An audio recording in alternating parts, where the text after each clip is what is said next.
Bonjour à tous. Je vois que ça concerne beaucoup de monde de déployer au niveau global. Donc rapidement, aujourd'hui, Core Expert Teamwork, donc, on a proposé cette session. Donc moi-même, Alexis Dagues, je suis dirigeant de Core Expert et nous avons rejoint le groupe Teamwork très récemment. Et j'ai le plaisir d'accueillir Maxime Fourreau, qui est le dirigeant et aussi le visionnaire technologique de sa société qui s'appelle Orinox, qui est spécialisée dans l'engineering. Il vous en parlera mieux que moi. Donc déjà pour introduire, on va se présenter plus en détail, présenter nos activités respectives et après on va rentrer dans le business case. Donc Maxime, je te passe la parole. Donc Orinox, qui est une société en fait qui a 8 ans aujourd'hui et on est spécialisé dans l'intégration des solutions logicielles AVEVA qui traite toute l'ingénierie du monde du process, de l'énergie et de la navale sur des solutions en 3D, en 2D et en 1D. Et donc avec AVEVA, on partage en fait une vision que pour chaque asset industriel, en fait bien industriel, physique, il doit exister une version digitale. Et donc aujourd'hui, Orinox, c'est 110 employés à travers le monde, 7 agences, on a à peu près 60 clients qui vont de l'ingénierie jusqu'à l'owner opérateur, avec lesquels on les accompagne en fait vraiment dans la conception d'un système pour pouvoir définir l'ensemble de leurs données industrielles d'ingénierie. Voilà. Donc, les modèles 3D d'usine, les plans, mais aussi les datasheets, les données techniques en fait sur leurs installations. Merci. Donc Core Expert, on est Advanced Consulting Partner. Donc on est en partenariat avec AWS depuis fin 2013 maintenant. Comme je disais, on a rejoint le groupe Teamwork qui est notamment une grosse fibre SAP et aussi en infrastructure qui avait démarré également son partenariat avec AWS. On les a rejoints cette année.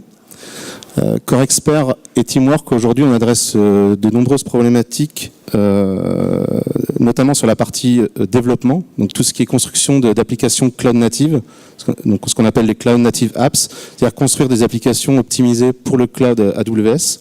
On est un pure player, c'est-à-dire qu'on travaille uniquement avec Amazon Web Services. On a fait le choix du leader pour proposer à nos clients le meilleur d'Amazon et pas se contenter de faire du IaaS sur différents cloud providers. On travaille sur les problématiques d'hybridation du cloud on-prem vers le cloud public et également sur les accompagnements de migration, ce qu'on appelle du all-in AWS, c'est-à-dire des clients qui vont vouloir démarrer tout leur workload sur Amazon Web Services, comme a souhaité le faire Orinox, c'est-à-dire démarrer son infrastructure directement dans le cloud. Et on a une offre de services type Managed Services Provider pour accompagner les clients sur du run. Nos spécialités, c'est tout ce qui est business apps, que ce soit du Oracle, Microsoft Apps et surtout SAP, avec une forte philosophie DevOps et d'accompagnement de nos clients petits comptes ou grands comptes sur toute la conduite du changement qu'implique cette philosophie DevOps en termes de déploiement, de continuité de déploiement, etc.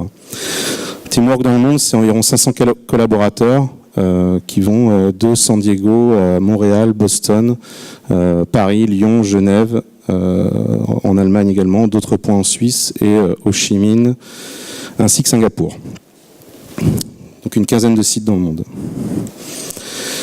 Donc pour revenir à notre problématique, aujourd'hui on va parler des projets d'engineering. Donc l'engineering, c'est, comme l'expliquait Maxime, c'est construire des maquettes numériques et également tout ce qu'on appelle datasheet, tout ce qui est spécifications techniques qui sont associées aux maquettes numériques pour construire des usines, des sites industriels complets.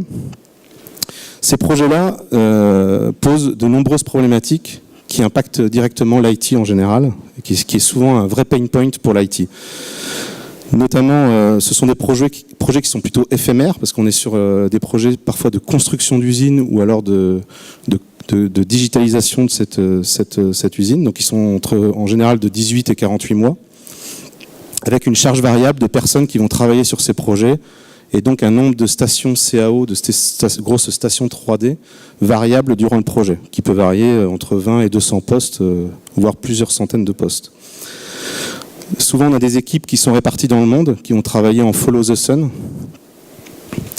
Et on va soulever une vraie problématique qui est comment synchroniser la data et la maîtriser sur cet écosystème qui est mondial. Côté infrastructure, ça demande un investissement relativement élevé. J'en parlais encore tout à l'heure avec quelqu'un de Veolia qui a également ces problématiques et qui nécessite des composants hautement certifiés, notamment par exemple par Nvidia pour les cartes graphiques professionnelles. Donc c'est un investissement coûteux à la fois en infrastructure serveur et en infrastructure client et qu'on n'arrive pas toujours après à mutualiser en fin de projet. Enfin, ça demande des tâches d'administration relativement élevées et coûteuses pour l'IT. Donc la problématique qu'on souhaite résoudre, enfin Corinox veut résoudre dans son marché, c'est de permettre à des personnes qui travaillent dans le monde entier de collaborer sur les mêmes data, ou en tout cas trouver une solution de collaboration sur les mêmes données pour avoir une donnée qu'on appelle trusted, c'est-à-dire qui est la vérité vraie dans un projet. C'est-à-dire qu'on n'est pas on ne veut pas rentrer dans une problématique de qui a le dernier fichier à jour, etc., qui a la dernière data à jour. Enfin, je pense des problématiques que vous connaissez tous. Maintenant, je me tourne vers vous, c'est quelle est votre vision du cloud? Donc ça, c'est une image de la série Silicon Valley. Je ne suis pas sûr que vous soyez fan, mais en tout cas, je trouve l'image sympa. Hein. Là, c'est des gens qui viennent de monter une start-up et ils s'adressent à quelqu'un de l'infra et lui dit, ben voilà, votre cloud, ça va être ici, hein, on voit. On a un rack de disponible. Voilà, vos serveurs seront ici. Voilà, ça c'est votre cloud. Ok, donc les gars ont l'air un peu perplexes. La vision qu'on a, Orinox, Core Expert également, c'est le cloud, c'est mondial. C'est une présence globale. C'est-à-dire qu'on ne se préoccupe pas d'une problématique d'infrastructure, on se préoccupe de délivrer un service dans le monde entier avec une équité pour chaque utilisateur. C'est-à-dire que chaque utilisateur doit avoir la même perception de ses applications. Donc j'ai utilisé pour le titre de la session le terme ubiquité.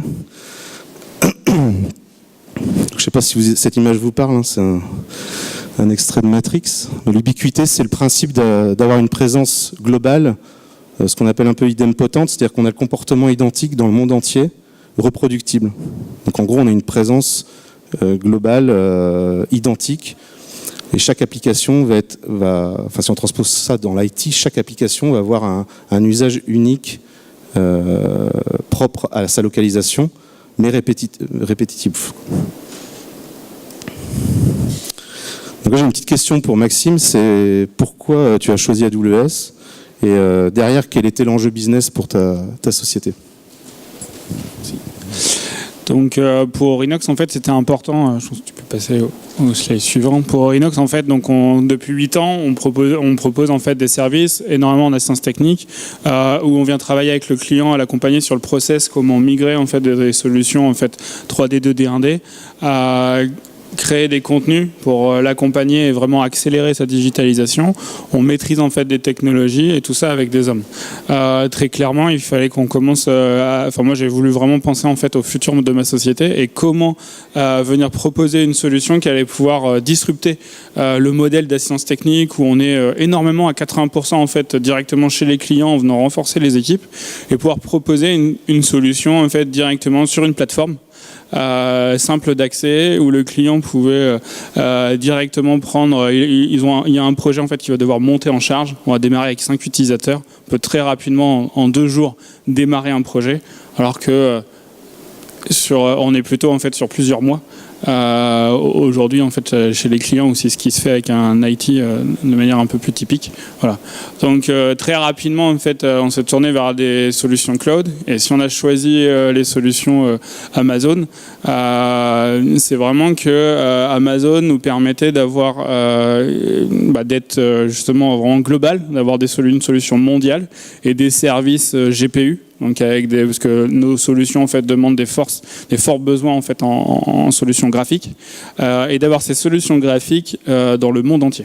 Voilà. Les 2 autres points qui étaient importants pour arriver à aussi créer le changement chez nos clients, c'est vraiment le côté d'avoir un Amazon qui permettait directement de mettre en avant en fait la certification ISO 27000 et puis le SOC 1 pour vraiment venir très rapidement en termes de sécurisation de la donnée, prouver aux clients que ce qu'on allait proposer était plus sécurisé que ce qu'ils connaissaient actuellement avec leur IT.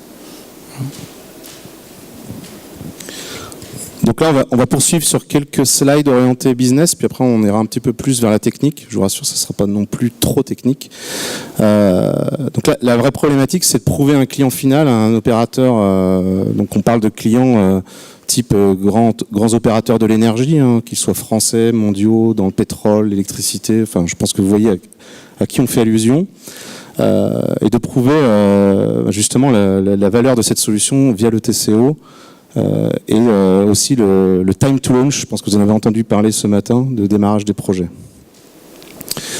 Donc la solution d'Orinox, qui est baptisée OCWS, elle nécessite une infrastructure, bien sûr, mondiale, et une volonté de mettre toute la puissance GPU, ce qu'on appelle All-in Cloud AWS. La deuxième problématique à prendre en compte, la contrainte, on va dire, c'est une interconnexion des différentes plaques régionales, c'est-à-dire d'avoir des gens de l'Asie qui vont pouvoir travailler avec l'Europe et également aux États-Unis, enfin sur les plaques américaines. La volonté de ne plus investir dans des stations, ce qu'on appelle des workstations 3D, très coûteuses, mais dans des PC légers, donc ce qu'on appelle des PC over IP ou des petits PC bureautiques. Un déploiement, du coup, comme je l'ai dit, multiplaque. Et bien sûr, comme contrainte, on est dans le cloud, on automatise, donc on orchestre et on fait du full automation, c'est-à-dire qu'on va tout scripter, templétiser pour tout reproduire. Et bien sûr, la haute dispo. Donc le dilemme, c'est résoudre l'investissement infrastructure versus le go-to-market ou le time to launch du projet. C'est-à-dire que les challenges dans ces projets d'engineering, c'est des projets qui se négocient pendant plusieurs mois et dès lors que l'opérateur a contractualisé, il faut mettre les dessinateurs projeteurs et les ingénieurs sur le dossier. Il faut pouvoir démarrer instantanément. Là où jusqu'à présent, beaucoup d'opérateurs perdent beaucoup de temps à approvisionner les machines. Le coût d'une workstation avec un GPU professionnel, donc c'est des cartes Nvidia ou ATI certifiées qui coûtent plusieurs milliers d'euros. Donc on est sur des stations qui coûtent jusqu'à 10K, contre en face un coût d'un client léger très faible. Donc sur le TCO, sur une simulation de 20 utilisateurs qui était finalement très conservatrice parce que les ambitions d'Orinox c'est d'adresser beaucoup, voire plusieurs centaines, voire milliers d'utilisateurs. Sur 36 mois, on voit que l'intérêt, c'est qu'on va vraiment démarrer sans upfront, c'est-à-dire sans investissement de démarrage, mais vraiment au fur et à mesure de l'arrivée de nouveaux utilisateurs dans le projet. Donc là, on pourrait même montrer des variations dans l'usage du projet, et on va clairement pouvoir démarrer le projet beaucoup plus vite. On voit notamment qu'on gagne quelques mois en temps de démarrage du projet, et bien sûr des coûts largement optimisés, c'est-à-dire qui vont vraiment suivre votre consommation parce que une VDI, enfin une workstation démarrée dans le cloud va être payée uniquement à l'heure, voire bientôt à la seconde. Les pistes d'optimisation en termes de coûts, donc c'est tout ce qu'on appelle l'autoscaling dans AWS, c'est-à-dire la capacité d'augmenter et de réduire la capacité de calcul. Donc le service, on va en parler juste après, c'est le service Amazon Workspaces qui fournit en fait une solution VDI, un desktop complet à l'utilisateur. Et la possibilité de faire du on-off et déclencher automatiquement au login de l'utilisateur le démarrage de la machine distance dans le cloud. Donc c'est ce qu'on appelle un provisioning dynamique qui peut s'orchestrer avec plusieurs outils type GPO dans l'Active Directory. Et on va pouvoir utiliser aussi des services comme les Workspace Application Manager d'AWS qui permettent d'avoir une marketplace pour distribuer des applications dans ces bureaux distants. On peut optimiser les coûts également en investissement sur des instances, notamment côté serveur, qu'on va vouloir faire tourner en permanence, donc des instances dites réservées, où on va s'engager sur 1 an à 3 ans. Et également démarrer ou éteindre une région complète, donc une plaque géographique dans le monde, à la demande, pour couper complètement une infrastructure. Ce qu'aujourd'hui est impossible on-prem. Demain, dans le cloud, vous pouvez à tout moment éteindre complètement des data centers et ça vous coûte 0. Et bien sûr, il y a tout l'aspect dimensionnement en termes de trafic et CPU. Et enfin, le troisième axe, c'est l'obsolescence. C'est-à-dire que si vous avez tous connu ce que c'est que l'investissement on-prem d'achat de machines, vous êtes confronté à l'obsolescence. Donc en plus là on est sur des projets où l'obsolescence elle est côté serveur, côté vraiment machine back-end, mais aussi côté desktop, où une workstation est vite obsolète au bout de 2-3 ans en termes de performance graphique. Là on va pouvoir profiter de nouvelles machines. Il y a les instances C5 qui sont sorties hier matin ou avant-hier, je ne sais plus. Et c'est ça la force du cloud public, c'est qu'on va toujours avoir le dernier matériel mis à disposition à des coûts avantageux, et on a juste à stopper une machine, changer le type d'instance et redémarrer sur un autre hyperviseur. Et ça en quelques minutes.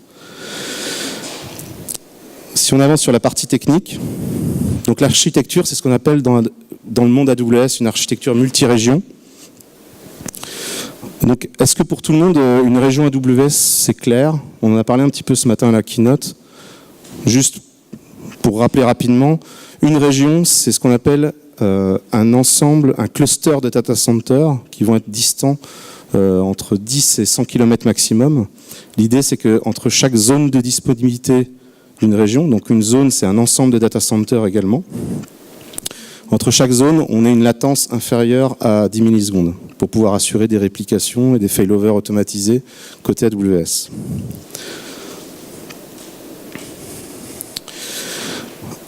Le choix du service managé, donc, qui est utilisé dans le cadre de ce projet pour Orinox, qui est vraiment une nouvelle offre sur le marché, c'est l'usage d'Amazon Workspaces Graphics. Donc en fait, Workspaces Graphics, c'est un service hautement managé par AWS, c'est-à-dire qu'on n'a pas la main complètement sur toute l'infrastructure. On va déléguer à AWS la gestion et le provisioning des machines.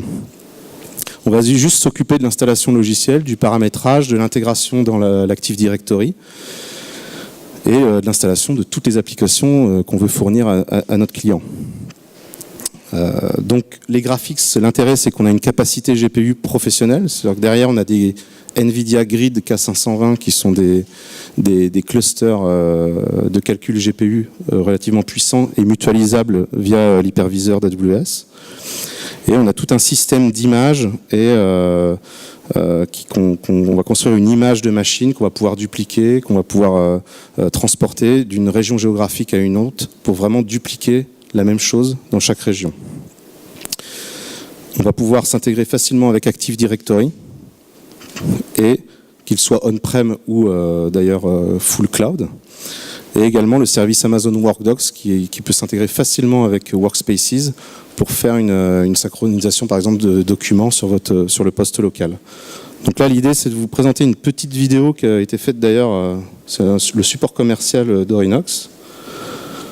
Je vais te laisser commenter.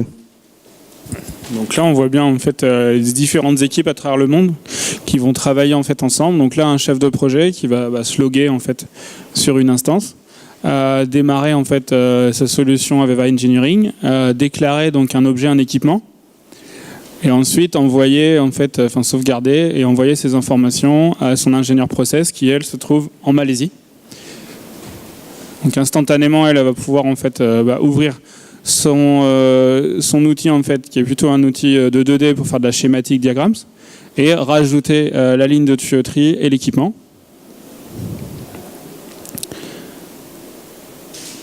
Une fois intégré un projeteur en fait 3D à Houston, va lui se connecter sur le système et pouvoir travailler avec une solution 3D. Et donc venir en fait modifier la ligne de tuyauterie correspondante. Et sur la France, le chef de projet qui va pouvoir utiliser donc la solution Aveva Engineering et vérifier les différents travaux en 3D, en 2D, en 1D, directement accessible depuis une seule application. Voilà. Donc tout ça délivré via des instances Amazon Workspace et le système globalisé en fait administré par Orinox.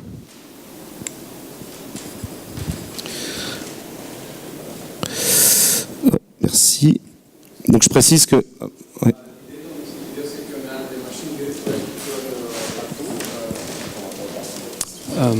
L'idée c'est de prévoir pour chaque client une machine virtuelle partagée pour tout le monde, c'est ça l'idée? Chaque utilisateur en fait a sa propre machine qui est directement reliée à sa région. Donc pour la Malaisie, on utilise plutôt la région de Singapour. Pour la France et l'Europe, l'Irlande. Et puis en Oregon pour la plaque nord-américaine. Et donc on utilise des instances GPU localisées dans la région. Et les datas sont synchronisées. Alors soit les projets peuvent se partager les données, soit directement avoir en fait les datas dans un seul pays pour pouvoir protéger les datas dans un pays.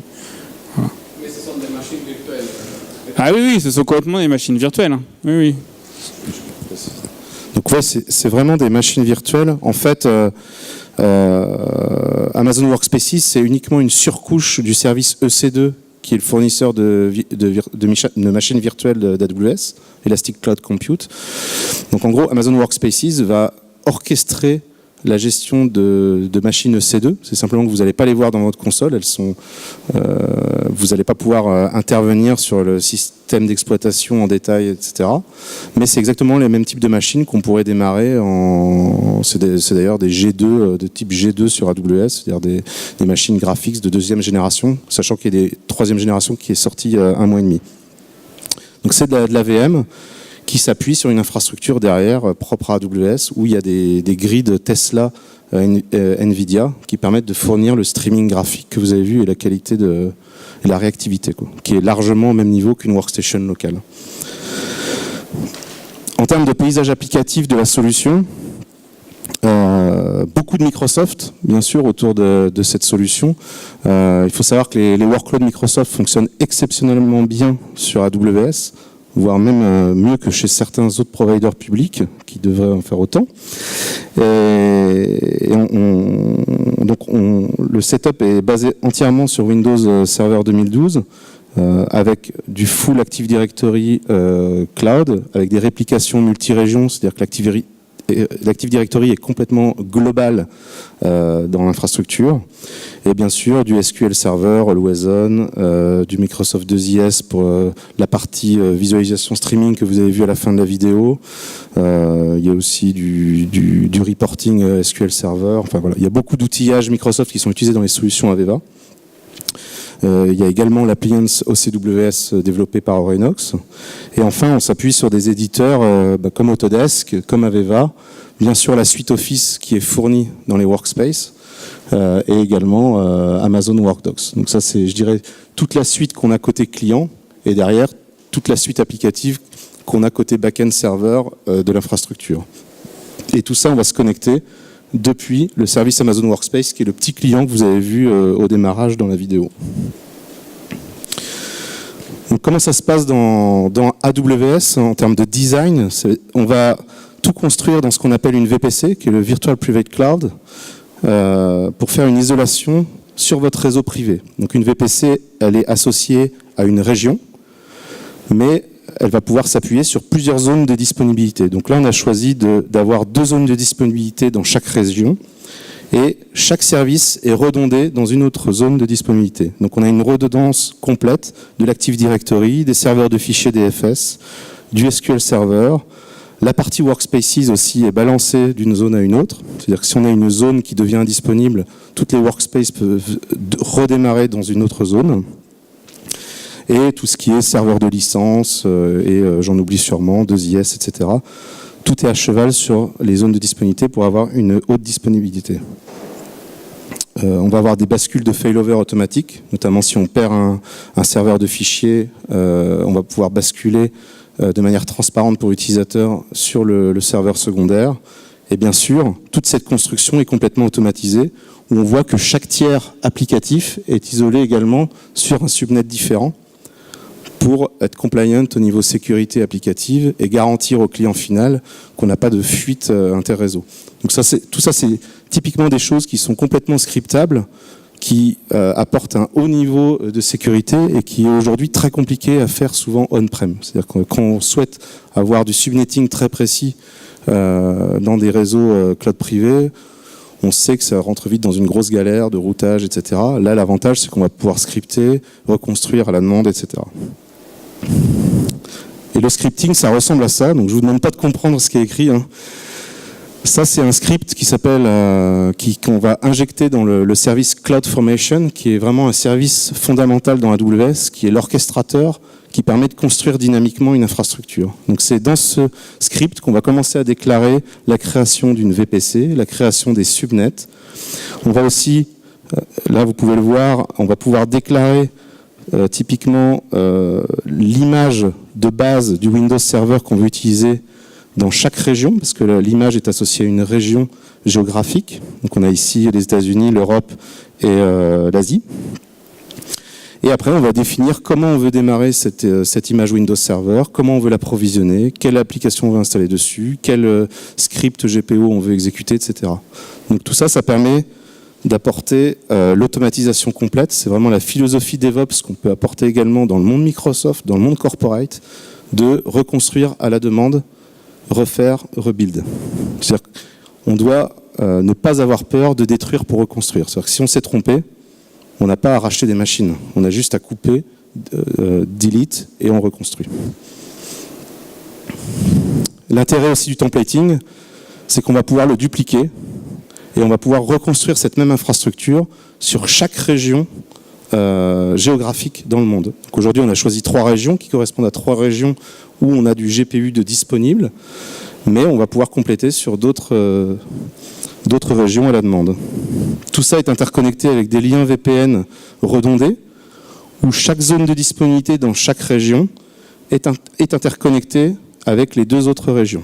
Donc on est vraiment sur une interconnexion globale avec un lien VPN qui utilise les backbones d'AWS, parce qu'il faut savoir que AWS tire ses propres backbones intercontinentales et on profite d'un débit et d'une latence très optimale. Donc c'est en production depuis cet été, avec un premier gros client américain. Quelle est la question que je te pose, c'est quelle est l'adoption par les clients et comment est-ce perçu, comment la solution est perçue? On se retrouve avec une solution qui nous a permis en fait de challenger en fait le démarrage du projet. On avait un client qui est venu nous voir en juin en nous disant qu'il fallait démarrer le projet en fait pour le 15 août. On a signé une commande au 31 juillet et le 10 août c'était en place. Voilà. Alors qu'une solution habituelle et ce qu'on propose habituellement avec de l'assistance technique et collaborateurs, c'est plutôt 6 mois de déploiement en fait sur la solution. Donc ça a été vraiment très rapide et apprécié par le client. Ensuite, derrière, l'adoption par le client des workspaces, en général, c'est comment ça marche, mais qu'est-ce qui est différent. Et en fait, au terme pour l'utilisateur final, très clairement, c'est comme d'habitude. Bon, il a un client, une application client à télécharger très simplement, et après, derrière, à démarrer. Donc, il faut plutôt qu'il passe cette étape en fait, de qu'est-ce qui a changé. Voilà. En termes et après derrière c'est vraiment par contre ce qui est aussi apprécié en fait par les clients, c'est qu'ils peuvent se connecter depuis leur bureau mais aussi depuis la maison, depuis tout type de lieu. Alors après ça, en fonction des clients et la sécurisation des données, on peut sécuriser en fait les types d'accès.